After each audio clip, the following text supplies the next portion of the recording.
ഈ ഒരു വീഡിയോ ഇടാനായിട്ടേ കുറച്ച് നേരം വൈകി പോയിട്ടോ. ഇത് കർക്കടക സംക്രാന്തിയുടെ തലേദിവസത്തെ വീഡിയോ ആണ്. അപ്പൊ നിങ്ങൾക്ക് ഏകദേശം മനസ്സിലായി കാണുമല്ലോ ഈ വീട് വൃത്തിയാക്കണതിന്റെ കാരണം. കർക്കടക സംക്രാന്തി വന്നേങ്ങാട്ടി മുന്നേ ഇതുപോലെ വീടൊക്കെ വൃത്തിയാക്കണം എന്നാ പറയാ. ജോലി കഴിഞ്ഞു വന്ന നേരമായ കാരണം ഞാൻ ആദ്യം ജനാലകളൊക്കെയാണ് കേട്ടോ വൃത്തിയാക്കിയത്. വേറൊന്നല്ല കേട്ടോ, ഇരുട്ടായി കഴിഞ്ഞിട്ടുണ്ടെങ്കിൽ പുറത്ത് ക്ലീൻ ആക്കാനൊന്നും പറ്റില്ലല്ലോ ജനാലകൾ. അത് കാരണമാണ് കേട്ടോ ഞാൻ ആദ്യം ജനാലകളൊക്കെ വൃത്തിയാക്കുന്നത്.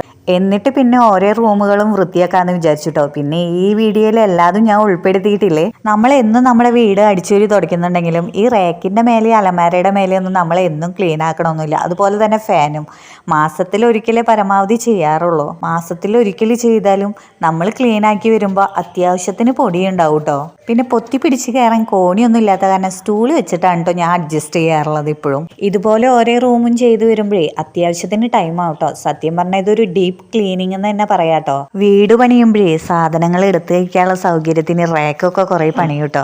പക്ഷെ പരമാവധി റേക്കുകൾ കുറച്ച് പണിയുന്നതായിരിക്കും കേട്ടോ നല്ലത്. കാരണം വേറെ ഒന്നല്ല കേട്ടോ, റേക്കിന്റെ മേലെയുള്ള സാധനങ്ങളൊക്കെ കയറ്റി വെച്ചത് അതേ പടി താഴത്തേക്ക് ഇറങ്ങിയിട്ട് പിന്നെ അവിടെയൊക്കെ ക്ലീൻ ആക്കി എടുക്കണം കേട്ടോ. റേക്കിന്റെ മേലെ ഇനി ഉണ്ടാവും അത്യാവശ്യത്തിന് പൊടി. നമ്മൾ എല്ലാ ദിവസവും അടിച്ചൊരു തുടയ്ക്കണ വീടാണെങ്കിൽ ഇതുപോലെ ഒന്ന് ഡീപ്പ് ക്ലീനിങ് ഒന്ന് ചെയ്ത് കഴിഞ്ഞാൽ അത്യാവശ്യത്തിന് പൊടിയും മാറാമ്പലയും ഒക്കെ ഉണ്ടാവും കേട്ടോ.